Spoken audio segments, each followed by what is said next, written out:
Lebih lengkap kita bahas soal pidato Presiden Prabowo dalam sidang tahunan MPR bersama anggota Komisi 11 fraksi Partai Gerindra, Wihadi Wianto. Selamat malam Pak Wihadi. Selamat malam. Ada juga politisi PDI Perjuangan yang bersama saya di studio, ada Bang Ansy Lema. Malam Bang Ansy. Malam Audrey. Dan ada juga Direktur Eksekutif Amnesty International Indonesia, Usman Hamid. Mas Usman, selamat malam. Selamat malam Audrey. Oke, pertanyaan saya mau ke Bang Ansy dulu. Bang Ansy, kalau tadi ada beberapa catatan dari Pak Prabowo yang mengatakan bahwa angka pengangguran sejauh ini sudah turun, kemudian juga perekonomiannya tumbuh. Tapi dari kalau partai penyeimbang ya sekarang disebutnya, partai penyeimbang PDI Perjuangan melihatnya ini sebenarnya realita atau apa yang menjadi sorotan? Karena banyak juga pihak yang kemudian menganggap bahwa pertumbuhan ekonomi kita tidak sebesar ini. Ya Audrey, sebelum saya mengomentari soal isi ataupun juga substansi dari pidato kenegaraan Presiden Prabowo, betul, PDI Perjuangan setelah Kongres di Bali itu menegaskan posisi politiknya sebagai partai penyeimbang. Maksudnya tentu tidak koalisi, tidak oposisi, posisinya di luar kekuasaan, tetapi bersikap proporsional. Kalau memang kebijakannya pro rakyat, tentu kami dukung. Dan kalau tidak pro rakyat, tentu kami akan memberikan kritik-kritik konstruktif. Karena apa? Karena memang sejatinya partai politik ini kan adalah sokoguru kedaulatan rakyat, instrumen perjuangan untuk mengawal pemerintahan. Dan kalau kita lihat tadi yang disampaikan oleh Presiden Prabowo Subianto, beliau menyebut soal capaian-capaian dalam misalnya penciptaan lapangan pekerjaan. Tentu kami ingin melihat angka-angka yang di-insert dalam pidato tadi. Kita tahu bahwa dalam Asta Cita itu pemerintahan Presiden Prabowo menyebutkan target selama masa kepemimpinannya itu akan menciptakan setidaknya 19 juta lapangan pekerjaan. Dan disebutkan dalam waktu kurang dari 1 tahun, 7-8 bulan ini sudah tercipta 1,9 juta. Tetapi kalau kita melihat di masyarakat hari-hari ini, justru beberapa waktu lalu itu gelombang job seeker atau para pencari kerja itu sangat banyak.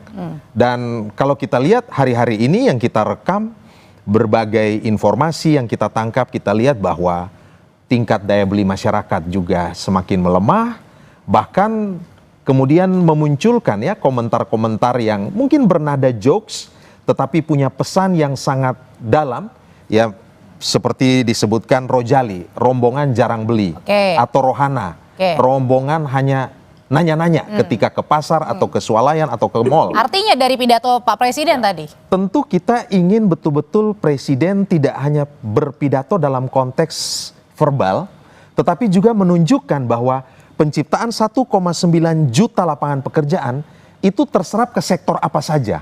Angkatan kerja itu diserap di sektor apa saja.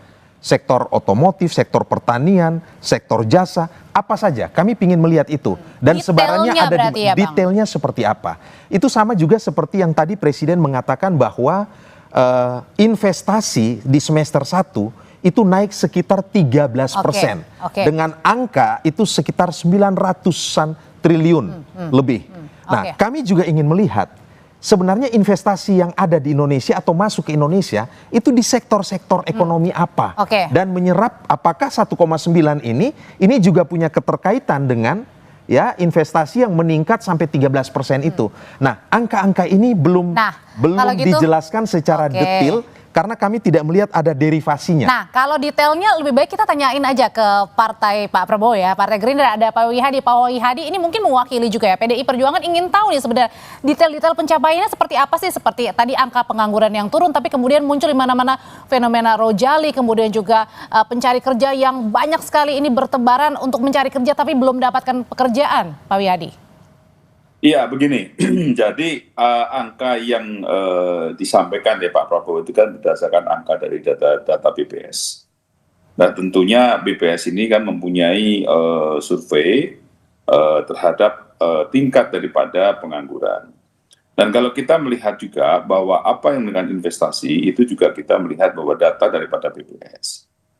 Kalau kita melihat dari semua yang ada saat ini, memang kalau kita fakta di lapangan yang disampaikan tadi mengenai masalah adanya Jok Rojali, Rohana, ini kan kita bicara mengenai masalah bagaimana di level kita memang pada saat yang kemarin, apakah memang mereka-mereka itu adalah pada saat mereka yang harus konsumtif.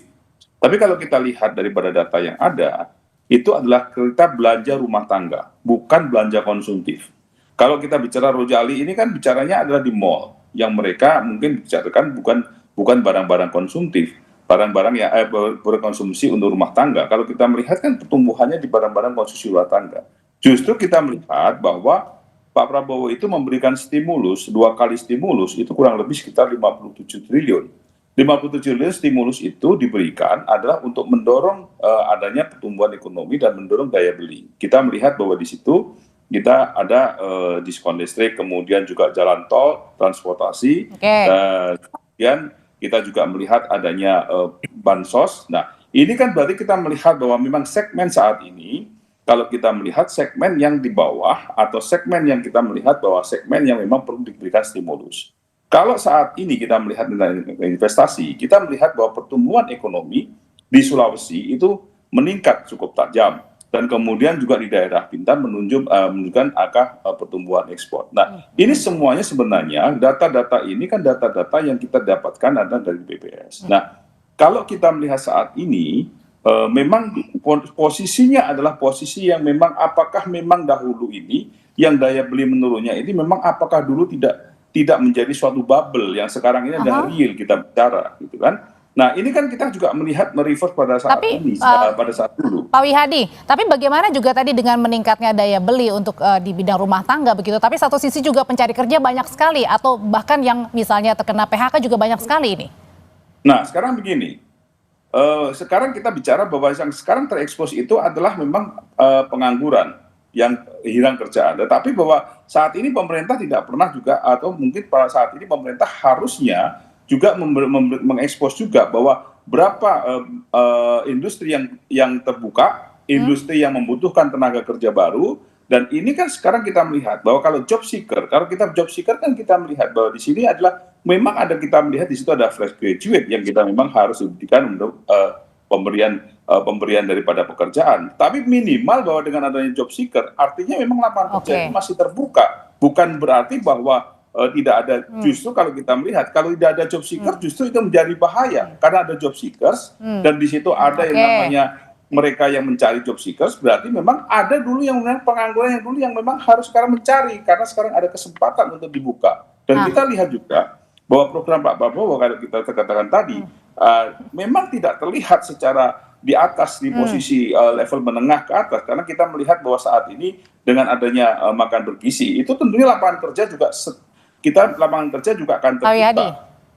Oke, tapi tadi juga sempat mendapat sorotan juga dari Mbak Puan, Ketua DPR, yang juga tadi menyoroti soal banyak sekali kritikan yang dikemas secara gengsi ya, lebih muda begitu. Contohnya ada hashtag kabur aja dulu, Indonesia gelap, dan lain sebagainya. Kalau menurut Mas Usman sendiri, ini sebenarnya sebagai bentuk keresahan seperti apa? Karena tadi kan sebenarnya Pak Presiden sendiri juga sudah mengatakan bahwa capaian kita luar biasa, ada pertumbuhan yang tumbuh begitu, kemudian juga angka pengangguran menurun. Tapi di satu sisi tadi ada kritikan dari Ketua DPR bahwa ada hashtag kabur aja dulu, kemudian juga Indonesia gelap, yang ini juga menjadi kritikan dari anak-anak muda. Ya, ini ke saya. Mas Usman dulu, Pak Wihadi. Ya, sebenarnya yang perlu diingat kembali kan Presiden Prabowo berjanji untuk memastikan pertumbuhan ekonomi Indonesia 8%. Dan sampai saat ini belum ada tanda-tanda bahwa 8% itu bisa dicapai. Tetapi memang situasi ekonomi secara global memang sedang melambat. Kalau kita lihat di tingkat regional saja, misalnya perkiraan ekonomi paling tinggi itu 3,5 sampai 3,6% atau 4,2%. Sementara beberapa negara besar bahkan mengalami krisis. Amerika bahkan sampai minus, Inggris sampai kehilangan pekerjaan 100.000 orang. Kemudian juga Prancis mengalami kontraksi ekonomi, bahkan Jepang yang industrinya sangat besar juga mengalami kontraksi ekonomi. Jadi memang secara global hampir mustahil capaian-capaian ekonomi itu bisa terpenuhi gitu. Tetapi bukan berarti bahwa kita tidak punya masalah. Dalam pidato tadi jelas ada korupsi di sektor BUMN, BUMD misalnya gitu. Pertanyaannya kan apa yang sudah dilakukan? Yang kedua dalam soal hak asasi manusia, tidak ada misalnya pesan-pesan yang jelas tentang bagaimana negara mau menyelesaikan problem hak asasi manusia. Misalnya pelanggaran HAM berat di masa lalu. Tidak satu kata pun yang muncul di sana. Nah, di luar soal pelanggaran HAM masa lalu, Presiden juga mengatakan tentang kritik, silakan kritik lanjutkan, silakan itu buat koreksi. Itu seolah-olah itu biasa, tapi sebenarnya itu bertolak belakang dengan sikap-sikap Prabowo yang berulang-ulang mengatakan, melontarkan pernyataan-pernyataan yang negatif, ya, menuduh demonstrasi itu didanai oleh asing, menuduh demonstrasi itu didanai oleh koruptor, atau menuduh media-media tertentu.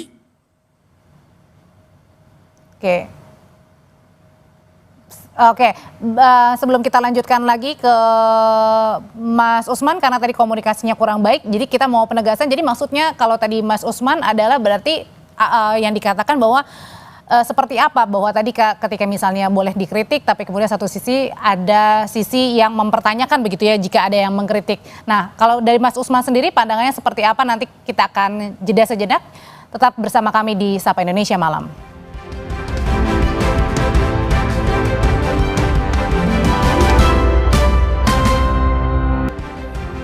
Saudara Presiden dalam pidato negara sidang tahunan MPR juga mengatakan selama awal tahun 2025 pemerintahannya sudah berhasil mengamankan anggaran negara hingga 300 triliun rupiah yang selama ini rawan diselewengkan. Anggaran sebesar itu sebelumnya diakui digunakan untuk bancakan oknum pejabat yang rawan dikorupsi. Sebabnya pada awal tahun 2025 ini kami telah identifikasi dan telah selamatkan 300 triliun uang 300 triliun rupiah dari APBN yang kami lihat rawan diselewengkan. Di antaranya anggaran perjalanan dinas luar dan dalam negeri yang begitu besar, anggaran alat tulis kantor yang begitu besar, dan berbagai anggaran yang selama ini jadi sumber korupsi dan sumber bacaan. Efisiensi ini diperintah oleh Undang-Undang Dasar kita. Hal lainnya, Presiden mengatakan tindakan korupsi sudah sangat memprihatinkan, perilaku korupsi sudah masuk ke hampir seluruh tingkatan eselon pejabat negara. Perilaku korupsi ada di setiap eselon birokrasi kita. Ada di setiap institusi dan organisasi pemerintahan. Perilaku korup ada di BUMN kita. Ada di BUMD kita. Ini bukan fakta yang harus kita tutup-tutupi. Setelah 299 hari saya memimpin pemerintahan eksekutif, saya semakin mengetahui berapa besar tantangan kita. Melanjutkan tadi pernyataan Mas Usman yang sempat terhenti karena sambungannya kurang baik. Jadi melanjutkan lagi, apa jadi catatan-catatan dari pidato kenegaraan Pak Prabowo di sidang tahunan MPR, Mas Usman?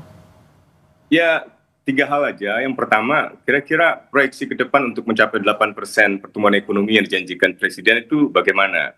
Yang kedua, soal korupsi di sektor BUMN, BUMD, atau di dalam kementerian dan birokrasi. Kira-kira apa yang mesti dilakukan dan apa yang sudah dilakukan? Kalau 300 triliun tadi itu kan lebih kepada sumber-sumber yang biasanya disalahgunakan. Yang sudah disalahgunakan, apa yang dilakukan oleh pemerintah? Apa yang dilakukan oleh Presiden misalnya untuk mengoptimalkan peranan KPK atau peranan Kejaksaan Agung. Yang ketiga adalah soal hak asasi manusia. Soal hak asasi manusia sayangnya kurang mendapat perhatian di dalam pidato Presiden hari ini. Bahkan untuk pelanggaran HAM masa lalu sama sekali tidak ada satu kata pun. Padahal ada banyak urgensi yang sangat jelas untuk menyelesaikan pelanggaran HAM masa lalu. Misalnya rencana penulisan ulang sejarah dari Kementerian Kebudayaan itu dipandang banyak menyangkal pelanggaran HAM berat di masa lalu. Yang kedua, ada wacana untuk menetapkan mantan Presiden Soeharto sebagai pahlawan. Padahal di dalam TAP MPR nomor 11 misalnya agenda pemberantasan korupsi, kolusi, dan nepotisme di masa kepresidenan masa lalu itu juga belum selesai. Belum lagi pertanggungjawaban atas pelanggaran HAM berat di masa lalu. Kalau itu tidak diselesaikan, saya kira akan terus berulang. Berulang itu bukan hanya terhadap warga masyarakat biasa, tetapi juga terhadap anggota TNI sendiri, anggota polisi sendiri. Yang terakhir adalah kasus Prada Luki. Itu adalah kasus yang menunjukkan betapa keberulangan kekerasan, keberulangan pelanggaran HAM itu terjadi karena kita tidak pernah memecahkan problem pelanggaran HAM di masa lalu dengan cara-cara yang adil. Gitu. Jadi ditambah lagi, saya kira kalau kita lihat fakta dalam paruh pertama tahun ini, Amnesty International mencatat setidaknya 104 aktivis mengalami intimidasi, kriminalisasi. Tapi dan kalau serangan tadi disebutkan lainnya. dalam pidato bahwa dunia ini memuji, mengakui demokrasi kita, Mas Usman? Nah, itu kan klaim ya, seperti diberitakan oleh media massa hari ini juga, nada dari pernyataan presiden kan tidak eksplisit siapa yang dimaksud misalnya. Apakah presiden dari negara yang demokratis, atau apakah itu hasil riset dunia, misalnya lembaga-lembaga indeks demokrasi. Sebab lembaga indeks demokrasi seperti Fiden Institute yang berbasis di Swedia, itu menggolongkan Indonesia tidak lagi sebagai negara demokrasi elektoral, melainkan negara autokrasi elektoral. Tentu ini adalah hasil dari penilaian panjang jauh sebelum pemerintahan Prabowo ada, yaitu di masa pemerintahan Jokowi, di mana institusi-institusi demokrasi itu mengalami pelemahan. Nah, balik lagi ke PDIP. Kalau misalnya tadi kan PDIP mempertanyakan sebenarnya bagian-bagian mana ketika pertumbuhan atau misalnya angka pengangguran turun. Tapi kan tadi Pak Prabowo juga dalam pidato tadi menyatakan bahwa kita sudah berhasil loh mengamankan 300 triliun rupiah yang selama ini rawan akan bancakan untuk dikorupsi begitu. Ya, 300 triliun itu efisiensi, penghematan yang selama ini dipandang atau dinilai sebagai sumber-sumber kebocoran ataupun juga perilaku yang inefisien. Tetapi kan kalau kita menyimak beberapa kali rapat ya, misalnya antara Menteri Keuangan dengan Komisi 11 misalnya, kan kita juga di situ berkembang juga pertanyaan. Kabarnya ini efisiensi, tetapi dalam rancangan anggaran menuju 2026 itu semacam yang terjadi adalah pergeseran, penajaman, bahkan beberapa direktorat jenderal itu meminta anggaran yang lebih. Itu satu. Yang kedua, bagaimana dengan utang kita? Setelah efisiensi, apakah utang kita turun ataukah mengalami peningkatan? Itu yang pertama. Yang kedua, kita itu misalnya, tidak dibuka utangnya itu. Misalnya kita bicara soal MBG. Tentu MBG ini dikaitkan dengan upaya untuk membangun, meningkatkan kualitas manusia lewat anak-anak didik kita. Tetapi dalam banyak kasus kita melihat bahwa ada banyak persoalan di sana misalnya. Misalnya keracunan secara massal, ya distribusi yang agak terlambat, dan sejauh mana MBG ini memberdayakan produsen-produsen, petani, peternak, dan nelayan. Bagaimana memanfaatkan ya produktivitas dari para petani ya menggunakan beras mereka atau hortikultura mereka. Jadi sejauh mana implikasi ekonomi bagi kelompok-kelompok marginal dan kita itu ini. Menurut PDI ini kan Perjuangan, juga harus betul-betul bisa ditampilkan dalam bentuk data-data. Artinya, belum lagi kalau kita tadi presiden di sini Bang Ansy ketika misalnya PDI Perjuangan sendiri berarti melihat bahwa rasanya kok kayaknya belum menyentuh banget ya ke masyarakat begitu, dengan tadi berdasarkan apa yang sudah disampaikan oleh Pak Presiden begitu. Ya, Pak Presiden menyampaikan hal-hal itu dalam bentuk pidato secara verbal. Nah, tentu kami juga ingin melihat data-data yang valid, data-data yang akurat, sehingga kemudian itu bisa kemudian di-challenge dan dibuktikan secara lebih lanjut. Nah, Presiden juga menyampaikan bahwa punya target untuk mengurangi angka pengangguran, kalau tidak salah, sampai 0%. Nah, ini kita ingin tahu caranya seperti apa, step dan timingnya bagaimana. Dan ada beberapa hal penting yang kelihatannya luput dari apa yang disampaikan dalam pidato ini. Misalnya dalam konteks global, ya, bagaimana kebijakan pemerintah kita terhadap peningkatan nilai tarif impor, bagaimana juga terhadap proteksionisme, ya, kondisi perang dagang dan seterusnya, dan juga bagaimana mensinkronisasikan agenda pembangunan nasional dengan pemerintah-pemerintah daerah ini. Nah, hari ini ketika efisiensi transfer daerah juga semakin berkurang, tentu itu memunculkan berbagai dampak kalau negatif. Gitu ya, langsung ke Pak Nah, Wihadi. ini perlu kita membutuhkan penjelasan yang lebih jelas. Silakan Pak Wihadi.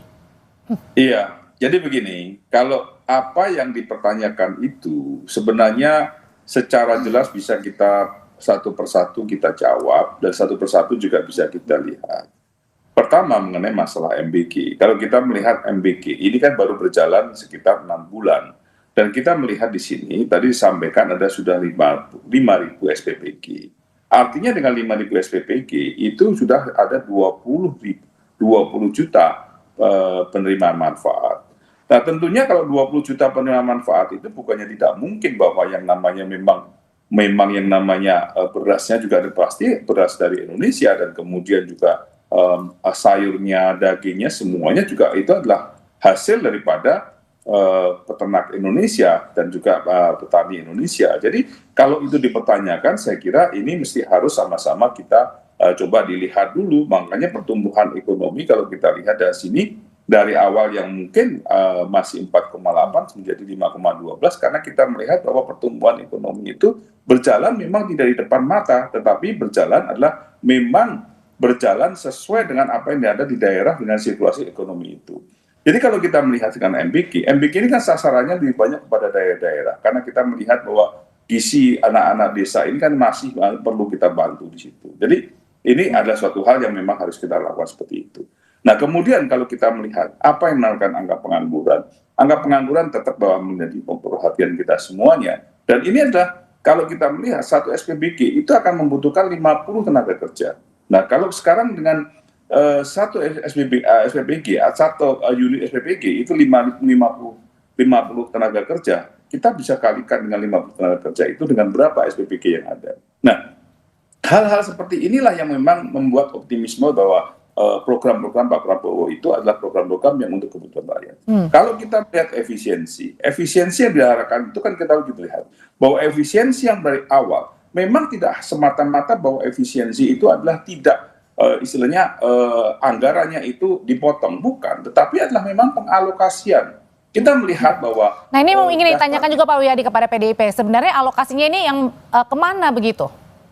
Nah kalau kita melihat begini, pertama kali bahwa yang namanya 2020 APBN 2025 itu kan dibahas di tahun 2024.